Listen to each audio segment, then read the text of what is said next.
हर हर महादेव, हर हर शंभू। कैसे हो आप शिव भक्त? सभी शिव भक्तों का इस वीडियो में स्वागत है। हम आपको लेके आए हैं प्रदीप मिश्रा जी के बारे में बताएंगे। हालांकि ओरिजिनल वीडियो नहीं है, लेकिन फोटो की वीडियो है, लेकिन इनके आपको गुरुदेव के दर्शन करा रहे हैं। जो प्रदीप मिश्रा जी के सेवादार हैं, जो प्रदीप मिश्रा जी के भक्त हैं, जो प्रदीप मिश्रा जी को गुरु मानते हैं और सबसे पहले महादेव को सारे भक्त मानते हैं। हम सबको पता है महादेव का कौन नहीं है दीवाना। तो पता चले प्रदीप मिश्रा जी हैं, प्रदीप जो कि बहुत ज़्यादा फेमस हैं, बहुत मशहूर चल रहे हैं, इस वक्त सबसे नंबर 1 पे चल रहे हैं, क्योंकि शिव पुराण कथा से ये जाने जाते हैं। शिव पुराण कथा करते हैं, शिव पुराण कथा एक नंबर की सबसे बेस्ट कथा करते हैं और शिव पुराण कथा के माध्यम से भक्तों का दुखों का भी समाधान दे देते हैं।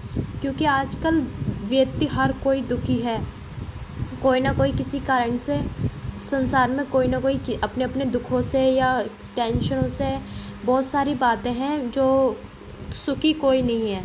आप देख रहे हैं कोई मन दुखी, कोई तन दुखी, कोई धन भी नहीं रहे उदास, थोड़े थोड़े सभी दुखी सुखी राम के दास।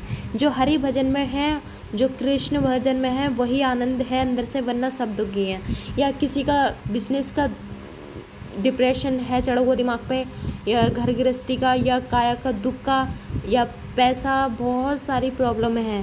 तो प्रदीप मिश्रा जी शिव पुराण की कथा के माध्यम से ही सारा समाधान बता देते हैं। चाहे वो बीमारी का प्रॉब्लम हो, या फिर कर्जे की प्रॉब्लम हो, या फिर घर गृहस्थी की प्रॉब्लम हो, या भक्त के भगवान के भक्ति आस्था के मामले में कोई वो हो। तो प्रदीप मिश्रा जी कहते हैं एक लोटा जल सभी समस्याओं का हल। जो परमात्मा पर विश्वास करते हैं, जो भक्त जो गुरु की वाणी पर विश्वास करते हैं, अगर परमात्मा पे विश्वास नहीं होगा तो क्या नहीं हो सकता है। परमात्मा पे विश्वास होगा तो आपको, परमात्मा पे विश्वास जो नहीं करते हैं उनके ही काम असंभव होते हैं, लेकिन जो परमात्मा पे विश्वास रखते हैं उनके काम सफल होते चले आते हैं। तो चलिए देखते हैं प्रदीप मिश्रा जी की कथा में इतनी सारी पब्लिक क्यों आती है। क्योंकि उल्टा होता है इनकी कथा में। जैसे कि बागेश्वर धाम पब्लिक का पर्चा बनाते हैं, भक्तों का पर्चा बनाते हैं और आशीर्वाद देते हैं, लेकिन प्रदीप मिश्रा जी पर्चा नहीं बनाते, पर्चा भक्त बना के पर्चा लिख के प्रदीप मिश्रा जी तक पहुंचाए जाते हैं। और प्रदीप मिश्रा जी भरे पंडाल में जो जितने भी लाखों करोड़ों भक्त आते हैं कथा सुनने, सभी को प्रदीप मिश्रा जी कथा के माध्यम से पर्चे भी पढ़ के बताते हैं। उन पर्चों में लिखा होता है महादेव की जिन जिन भक्तों पर कृपा बरसी है, जो जो इस कृपा के पात्र बने हैं, सभी को पर्चे में पढ़ के सुनाते हैं भक्तों को। जो जिस पे जो बीमारियां होती हैं, कर्जे की टेंशन होती है, संतान की टेंशन होती है, घर गृहस्थी की टेंशन होती है, वो कुछ उपाय बता देते हैं प्रदीप मिश्रा जी, और व्रत बता देते हैं, पावरफुल मंत्र बता देते हैं, और अपने जीवन कैसे जीना है, कुछ अच्छे विचार, कुछ अच्छे सोच, ये सब चीज़ों का चर्चा कर देते हैं कथा के माध्यम से। भक्त कहते हैं भक्त तो ये भगवान पे विश्वास रखे, गुरु पे विश्वास रखे। अगर गुरु की वाणी पे, गुरु पे विश्वास रखोगे तो गुरु का धर्म है परमात्मा तक पहुंचाना, परमात्मा तक से जोड़ना। अगर परमात्मा पे विश्वास रखोगे तो हर कार्य तुम्हारे हो जाएंगे। हर मुसीबत जितनी भी है ज़्यादा समय तक नहीं टिकती। देखो मुसीबत हर किसी के जीवन में आती है, लेकिन कुछ भक्त इस मुसीबत से लड़ जाते हैं तो कुछ घबरा के डर जाते हैं।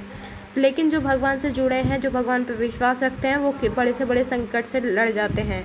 लेकिन हमारे भोले बाबा तो ऐसे हैं, बहुत ही भोले। उनको बेलपत्र चढ़ाओ या दूध अर्पित करो, या फिर प्रसाद अर्पित करो, या धूपबत्ती अर्पित करो, पुष्प अर्पित करो, या कुछ भी नहीं है, भाव अर्पित कर दो, हमारे भोले बाबा हर चीज़ में बैल जाते हैं।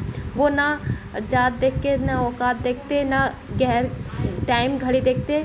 जब भी भक्त ने पुकारा अवश्य अपने भक्तों से प्रसन्न होते हैं। लेकिन इसका मतलब ये नहीं है कि तुम उन्हीं भोले बाबा के भक्तों को सताओ और उन्हीं भोले बाबा के संतान को खाओ पियो। जैसे आजकल इंसान मांसाहारी बहुत हो रहा है, उस छोटे छोटे मछली, मुर्गा, बकरा ये सब खाते हैं, गंदा भोजन करते हैं और मंदिर में जाते हैं, कावड़ लाते हैं, ये करते हैं।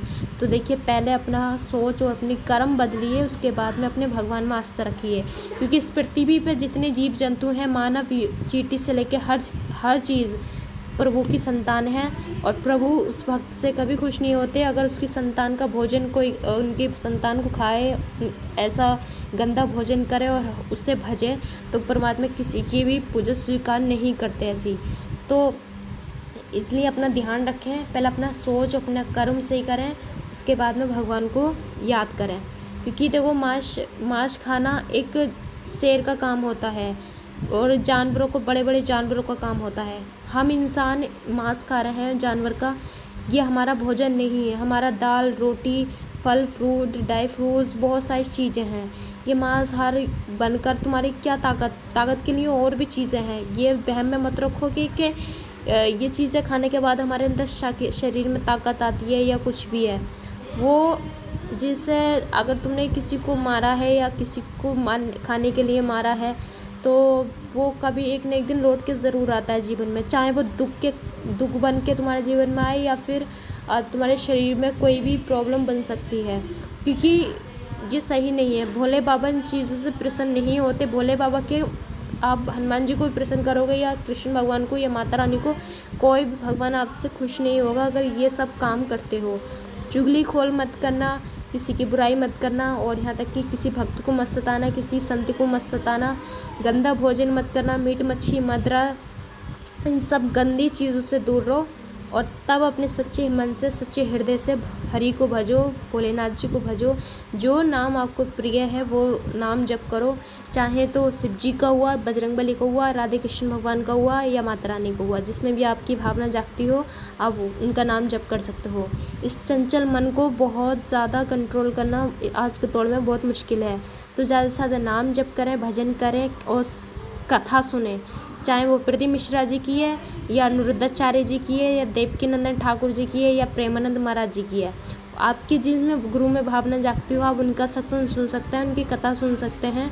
और बस जीवन में अगर बिजनेस ज़्यादा है, काम बहुत है, लोड बहुत है काम का, भजन नहीं कर पा रहे हो, उठते बैठते नाम ले लो, यही तुम्हारा भजन है। कर्म अच्छा करो, जब फुर्सत मिले तब अपना हरि नाम जप करो और अपना बस कर्म करो, अपने माता पिता की सेवा करो, अपनी फैमिली की सेवा करो।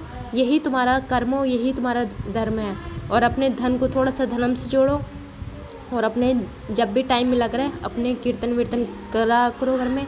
अपने आप सभी प्रभु कृपा ऐसे ही करेंगे, आपने सोचा नहीं होगा। क्योंकि शक्ति जब भक्ति के मार्ग में भक्त चलने लग जाता है ना, तो ऐसे प्रभु अपने, ऐसा लगता है महसूस जैसे हमारे प्रभु हमारा हाथ पकड़ के हमें अपने सही दिशा में लेके जा रहे हैं, हमारे साथ साथ चल रहे हैं। क्योंकि संकट हर किसी के जीवन में आते हैं। राम जी के जीवन में संकट आए, कृष्ण भगवान के जीवन में संकट आए, संकट किसके जीवन में नहीं आते। लेकिन एक बात ध्यान रखना, कोई